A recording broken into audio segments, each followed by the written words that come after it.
Wellstain Mora Rodríguez Abogados.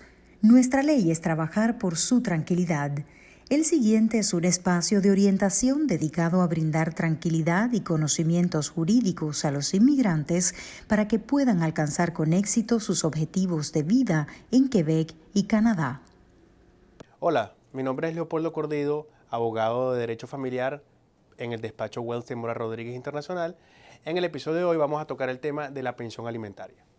Como siempre, vamos a comenzar con una sesión factual para ponerlos en contexto. Supongamos, por ejemplo, que Doris y Alex se casaron aquí en Canadá en el año 2000. Doris trabaja en la parte de informática y gana $100,000 al año, mientras que Alex trabaja como enfermero y gana $50,000 al año. Tienen dos hijos de 10 y 8 años, vamos a suponer, que realizan actividades paraescolares, soccer, natación. Y bueno, lastimosamente Doris y Alex deciden en el 2021, con la cuestión de la pandemia, la situación familiar se deterioró y van a separarse. Ellos quieren saber cómo se va a arreglar la cuestión de la pensión alimentaria, quién va a pagarle a quién, cómo es la cuestión de la custodia, si decidieron compartir la custodia de los hijos. Por ejemplo, Alex considera que él no debe pagarle una pensión a Doris. ¿Qué dice la ley con respecto a la pensión alimentaria? Hay dos tipos de pensión alimentaria, la pensión alimentaria para los niños y la pensión alimentaria para los ex esposos. En el caso de la pensión alimentaria para los niños, la ley debe determinar cuáles son los ingresos de las partes para poder calcular el pago de la pensión alimentaria. Y eso va acompañado siempre del tipo de custodia que se tenga de los niños. Por ejemplo, en el caso de Doris y Alex, ellos tienen la custodia compartida de los niños. Doris, más allá del hecho que tenga la custodia compartida, deberá pagarle a Alex una pensión alimentaria porque ella simplemente gana más que él. Si Doris tuviera la custodia compartida, la custodia exclusiva de los niños, en ese caso Alex deberá pagarle una pensión a Doris. Entonces, hay que retener que es el tiempo que se pasan con los niños y el salario de ambos. Evidentemente, ¿cuándo no se pagará pensión? Por ejemplo, si Doris y Alex ganaran 50,000 los dos y tienen la custodia compartida, en ese caso no se pagaría una pensión alimentaria. Compartirían lo que se llaman los frais communs, los costos comunes para los niños y la cuestión de los frais particuliers también. Y hablemos un poquito de los frais particuliers o los costos particulares, como el caso del soccer, la natación, escuela privada. ¿Cómo se hace eso? Bueno, eso simplemente se hace calculando el prorata o el porcentaje de los ingresos de uno y el otro para determinar cuál va a ser la contribución a esos frais particuliers o a esos costos especiales.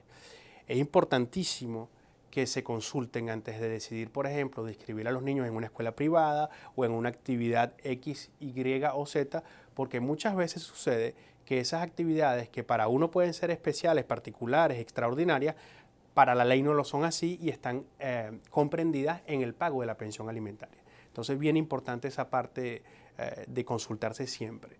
Ahora, con el cálculo, ¿cómo se calcula la pensión alimentaria para los esposos?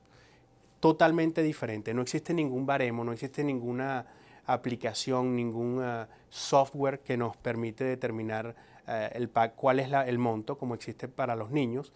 Es simplemente determinar cuáles son las necesidades del esposo. Ahí hay una condición bastante particular porque lo que la ley desea, lo que la corte desea es que la persona que se separa logre su autonomía financiera.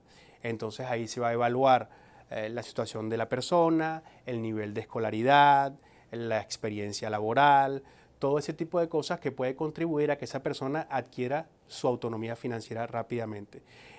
Los jueces tienen la discreción total para determinar cuál es el monto que se le va a acordar a la persona, al ex esposo o la ex esposa, dependiendo de su situación particular, su condición actual o el momento del divorcio y las consecuencias de ese divorcio. Algunos consejos prácticos que le podemos dar hoy para el pago de la pensión alimentaria para niños o ex esposos serían primero de ser francos y sinceros con los ingresos. Hay gente que utiliza cuando se separan ingresos o disminuyen sus ingresos para no pagar pensión o para pagar menos pensión, y eso lo que termina haciendo es más trabajo y más costo legal porque la otra parte evidentemente va a hacer valer los derechos de los niños y sus derechos propios si estamos hablando de una pensión alimentaria para para ese esposo para que la ley sea aplicada. Entonces lo más claro posible, lo más rápido y lo menos costoso va a ser. Hay un error muy frecuente también que se realiza con la cuestión de la pensión alimentaria para los niños, y es que hay la creencia igualmente que apenas el niño cumple 18 años, la pensión alimentaria se va a anular. Eso no es así. Eso es discrecional del juez, y si los niños, yo recomiendo siempre darle un margen de un año a ver cuáles son los proyectos del niño que se convirtió en hombre o en mujer y que tiene tal vez proyectos de ir a la escuela, de ir a la universidad. El tribunal siempre va a privilegiar los estudios, al menos en primer nivel, baccalaureat, para que el niño pueda tomar su independencia rápidamente. Entonces, de esperar un poco antes de hacer una demanda de anulación ante un tribunal de pensión alimentaria por un niño que recién acaba de cumplir 18 años. Siempre consultar los gastos particulares antes de pagar nada, porque el tribunal puede determinar que la persona que no consultó antes de hacer ese gasto va a ser la única persona que va a asumirlos. Y finalmente, como siempre les digo, consultar a los abogados antes de nada. Así sea una consulta de 1 hora, media hora, importantísimo antes de hacer nada, antes de tomar la ley por su propia mano o decidir de hacer esto o aquello. Consulten y averigüense bien que lo que están haciendo es conforme a la ley para hacer valer sus derechos igualmente. Los casos presentados en este espacio son ficticios y se refieren a problemas o cuestiones de carácter general. Los conceptos expresados tienen una finalidad puramente informativa y no constituyen opinión ni consejo jurídico.